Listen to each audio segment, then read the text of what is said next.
third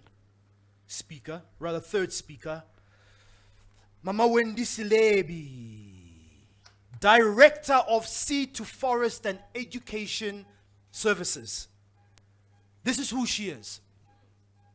A seasoned banking professional with over 37 years of retail banking experience. So you were a banker before I was even born. Or before many of us were born in this room. She has curated and implemented a financial fitness program within the staff at the bank, where she was heading staff banking, and then rolled out this net bank across the corporate companies. She has recently launched her podcast. It's called Let's Talk Money. With Wendy Silebi, which empowers and educates on the foundational principles and personal money management. So if you love podcasts, this is a podcast that you want to subscribe to. Let's Talk Money with Wendy Silebi. I mean, 37 years. I'm sure there's a lot that she can share which will help us, right? Please subscribe to that podcast. Let's Talk Money.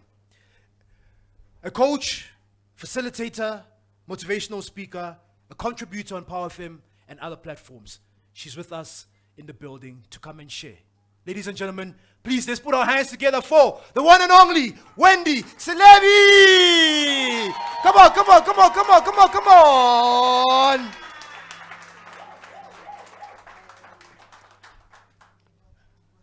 No. Welcome. Thank you. Hi. The platform is yours. Thank you. Good afternoon, everyone. Sure, it's a pleasure for me to be here, just to chat with you and to talk about mental health and financial wellness. There's water for you, Mom. There's water for you. Oh, okay, good. Well, I don't like using presentations, Nekirata, but to impress you, I put something down so that you can really think, hey, she knows her story, this lady, but otherwise I'll read one or two slides and then we'll just have a conversation. So mental wellness, Kaniti, what it talks about an individual, a business or a household which effectively, I think that the catchword, Moki, effective. That's why I put it in red. Effectively manages their financial resources to avoid financial stress. The truth of the matter is, if you don't know how to manage your finances, the next thing that's coming your way is mental stress. Ne? And effective management really includes having the right skills, the right knowledge, the right resources, and a clear understanding of the consequences of the decisions that you make. By the way, every day is financial decision-making day. What you eat, where, with who, what you drink, how you spend your money, it becomes incremental. 10 rand plus 15 rand plus 40 plus thou, whatever.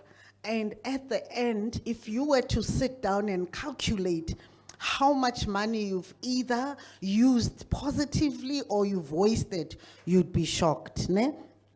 And Kaniti, there's somebody that's going to be talking about mental wellness. I'm not a mental wellness person, but what I can tell you for sure is that if you're unable to manage your finances well, what you see on the screen are some of the characteristics you will begin to display: stress and anxiety. When you don't have money, you start fighting with people, conflict.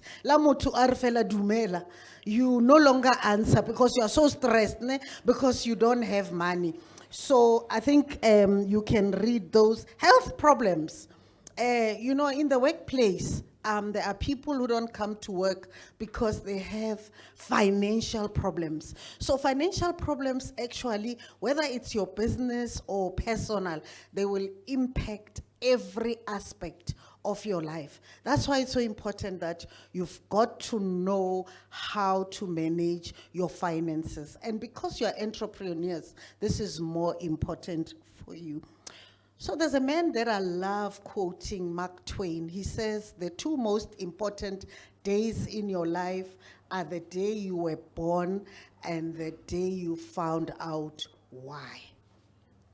And so I like changing it and saying, the two most important days in your life are the day you actually were born and then discover what your financial purpose is, your why, your big W-H-Y. You know, whenever I say why, I have to say W-H-Y because my daughter goes to these, went to these schools, and every time I why, she corrects me. And na kienze Bantu education, so I always tell her, I'll just call it with the way that it worked for us. So, the questions that I'd like to ask you is, what is the big why for your business?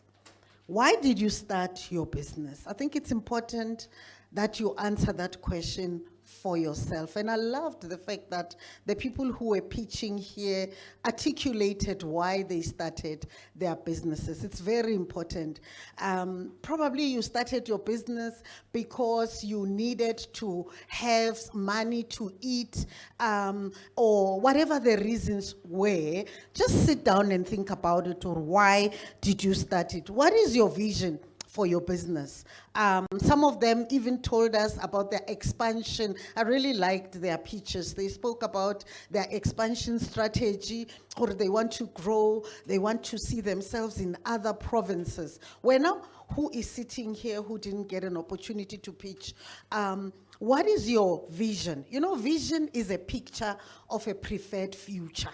Or like you see it in the mind. Other people can't see what you are seeing, but you can see where you want to go. So vision helps you. You know, the good book that I read, where there's no vision, the people perish. Actually, another translation, they cast off restraint like wild horses.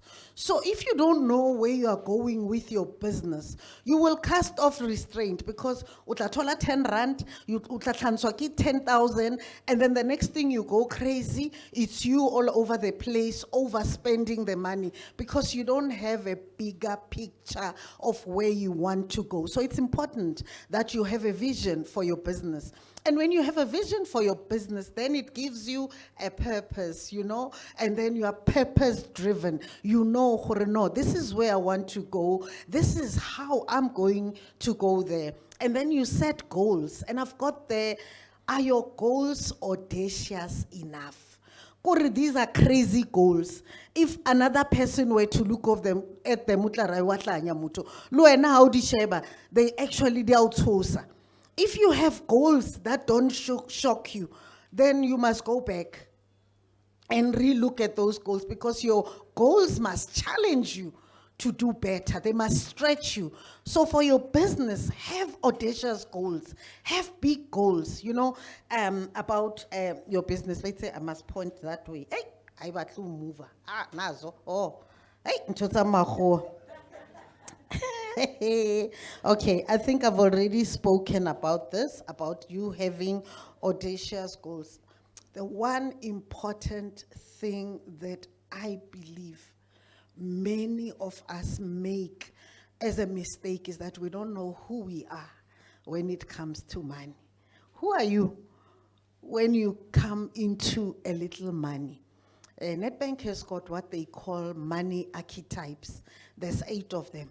I'm not going to be able to talk about them, but it's important that we know who we are, because that has an impact on how you run your business. By the way, you know, it will impact how you run your business. It will impact at home, even at church. If Baufilo or Ube Secretaria, Women's Guild, if your money archetype is the one that says when you get into contact with money, you splash it, you're going to take the church money. That's why many churches, they're fighting there, because they've got the wrong people with the wrong money archetypes actually looking after the money. In your marriage, you or your partner, you need to take that quiz and find out who are you when you have money. Do you hoard it? Do you splash it? Like, abafetsa otlo winang today 50,000. Ha tswa mo o ya ko ke fitile di chisanyama tse ngata on my way here. Ha fitla ko teng wa kena ka ba tlo mo fa I think a check a fitla re fill up the table. Ke tshwere 50,000. Ulibethu, what was the 50,000 for? Ne? It's just how you are wired when you see money. So when you know your money archetype, you are able to then restrain yourself to say, no, before Kia Mole, let me first see those guys at the back, open an investment account first, and then go. Because utlane vele urata usplesha chelete, but at least you look after the important things. You'll take a portion and you'll put it towards your business, right? And the other thing that's important, because you've got these big, audacious goals, link them to financial goals. You know, if your goals are not linked to finances, then you're not going to be able to achieve anything. You're going to be very frustrated. And when you're frustrated, it leads to mental health issues, right?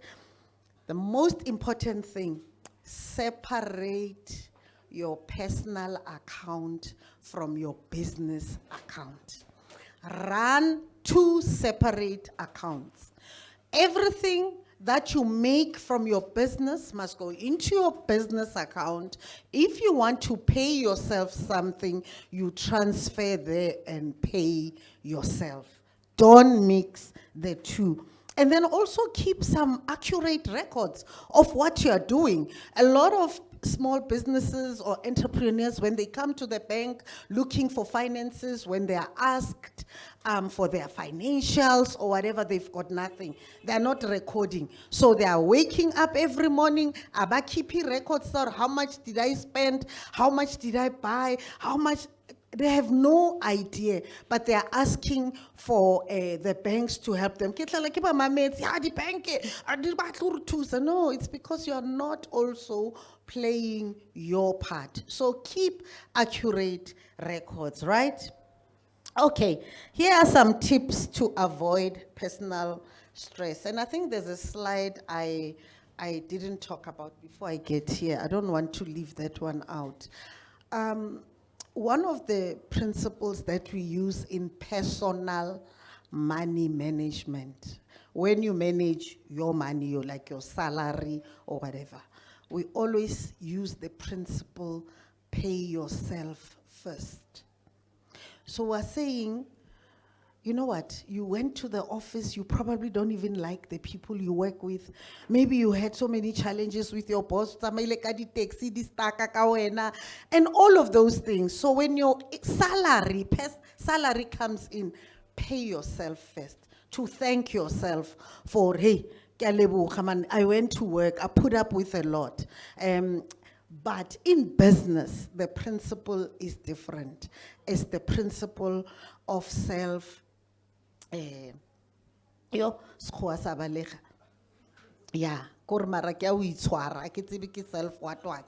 self-restraint or whatever. Yes. So when you have a business, what you do is, as soon as the money comes in, you don't pay yourself first. You take a portion first and you invest it in your business. And then if you have people working with you, then you pay them.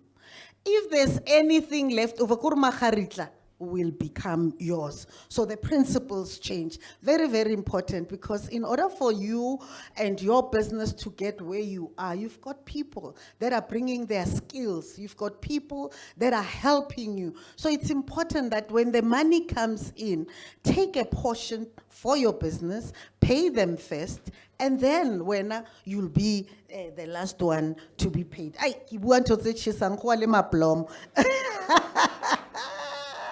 Yeah. Okay, so that's the one. Empower yourself with financial management principles. The second one is that build a financial cushion for your business. I always tell my friends who run businesses to say, renew how you think about your business. if you've quoted someone maybe 30,000 and you've already agreed lisainile and it's a done deal, as soon as you start, after you've signed, start telling yourself, or no, actually, the money that I'm going to receive is 20,000. Start speaking to yourself. So everything that you are planning is around 20,000. The other 10,000 you are going to plow back into the business so that you always have something in your business. You know, I have this friend, they always get, I am careful because the cameras are on, I must be careful, but they do great businesses.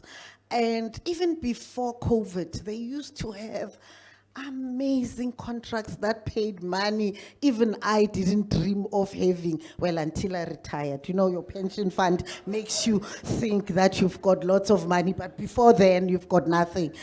And you know, they didn't manage the money right. And when COVID came, they had nothing.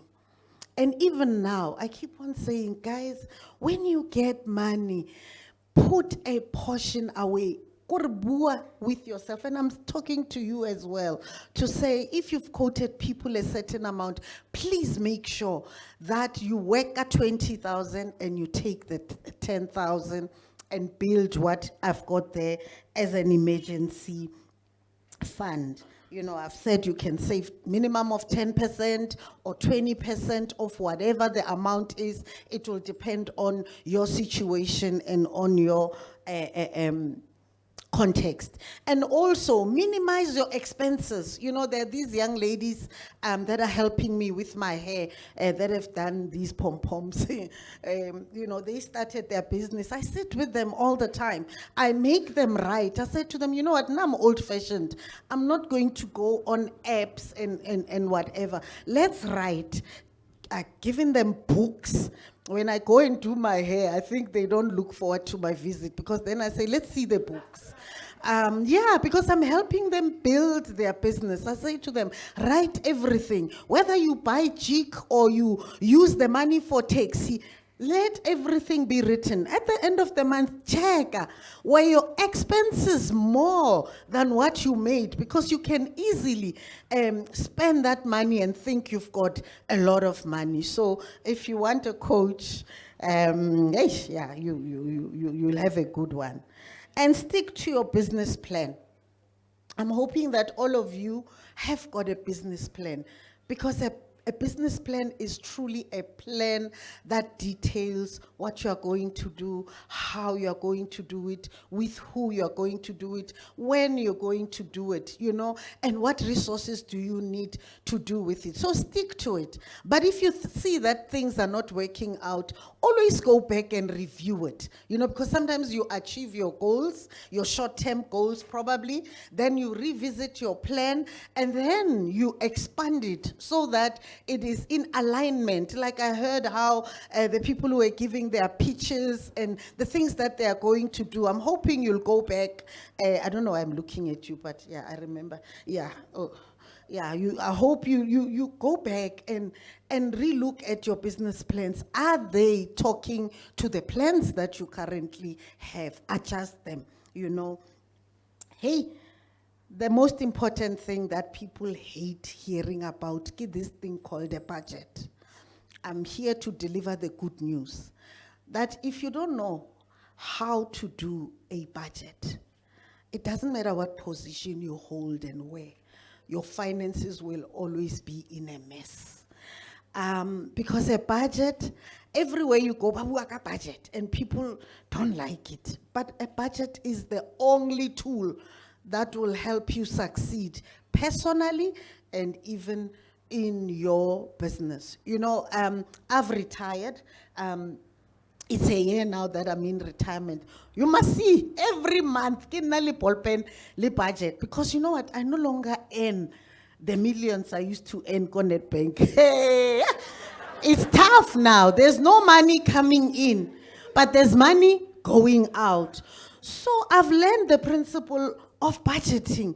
It doesn't matter. People always say, "Hi, budget, take a tau, budget, let me tell you, if you don't know how to take the 1,000 rand and literally sit and write what you're going to do with it.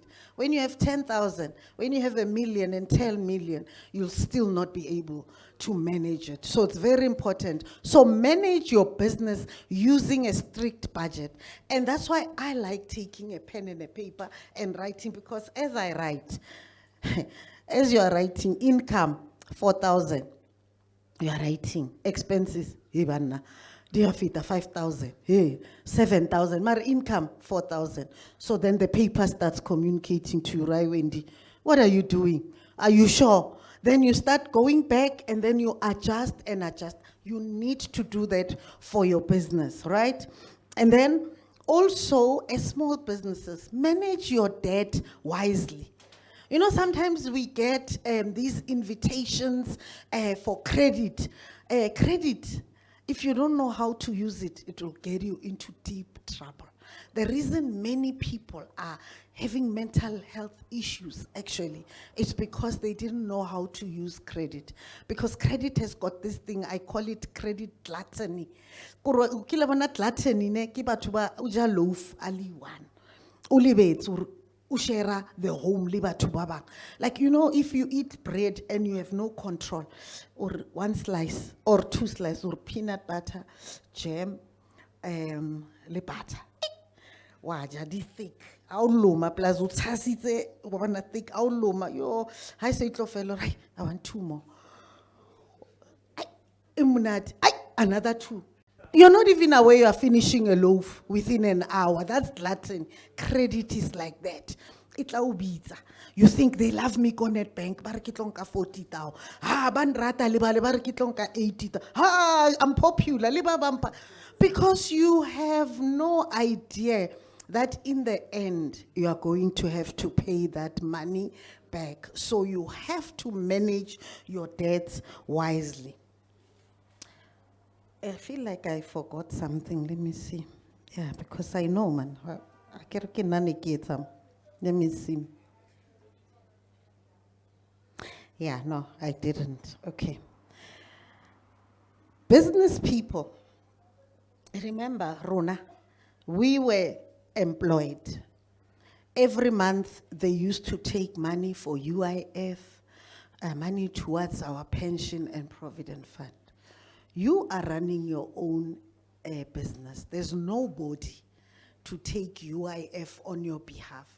There is no one to put aside money. You need to do that for yourself.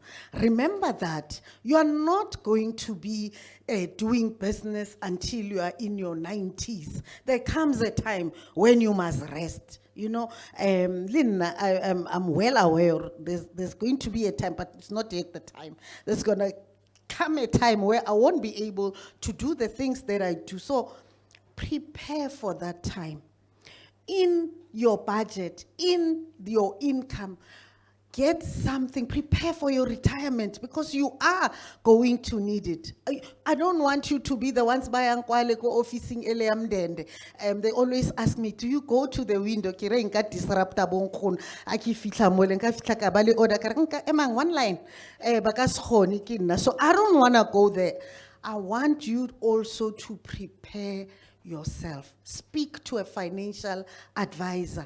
Put something aside for the time when you go on retirement. And then the last thing that I want to share is that if you are able to diversify, someone was talking here when they were doing their pitches, like they were really touching me on my studio, because they were really talking the things that mean a lot to me. Diversify. Think about your business. If you are selling ice cream, from now until February, March next year, it's your season to flourish. But after that, nobody eats ice cream in June, July, August. What are you doing for those 3 months? Think about an alternative income stream that will keep you going over and above the money that you have spent, over and above the money that you have, saved. And then you're on your way to doing well. So I think I'm done. Let me see.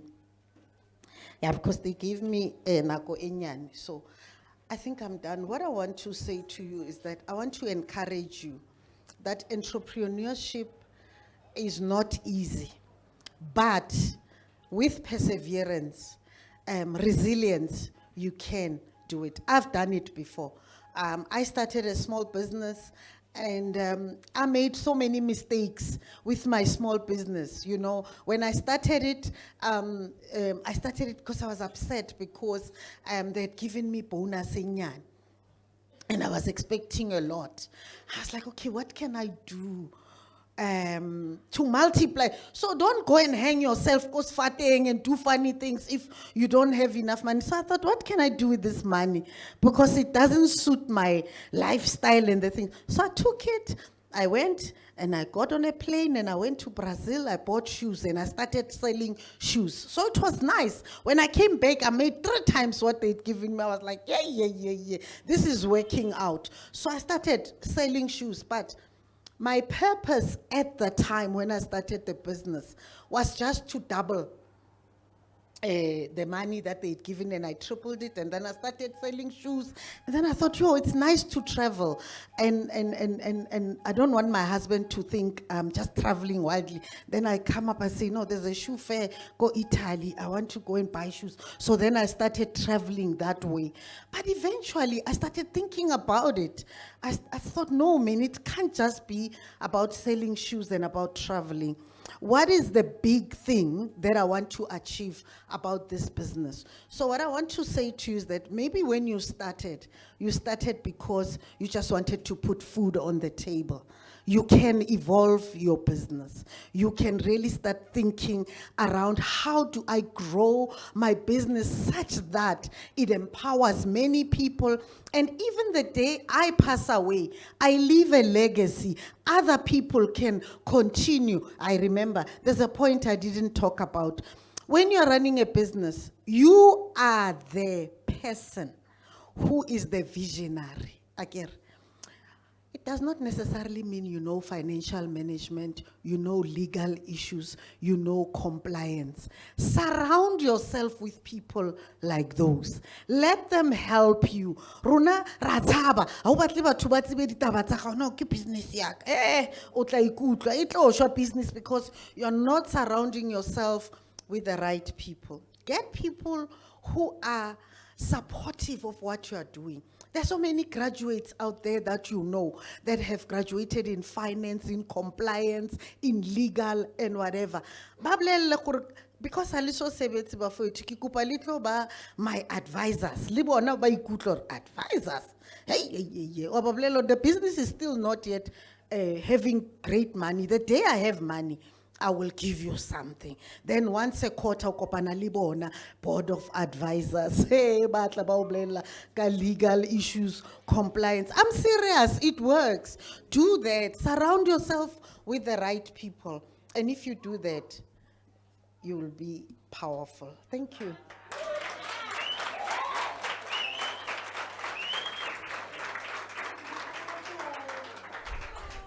Po, yeah.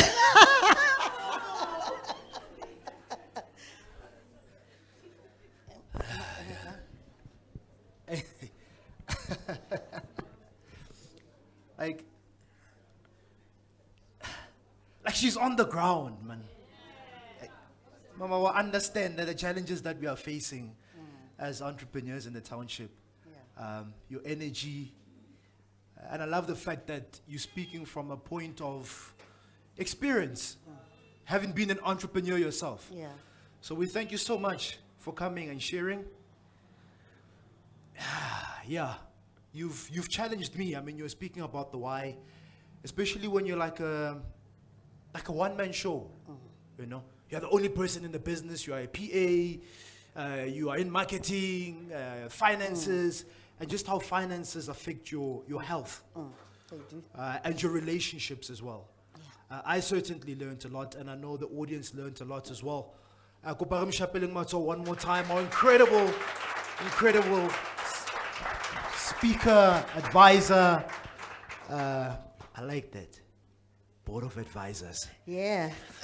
Board of advisors. So, what I'd like you to do is, before we do that, we have a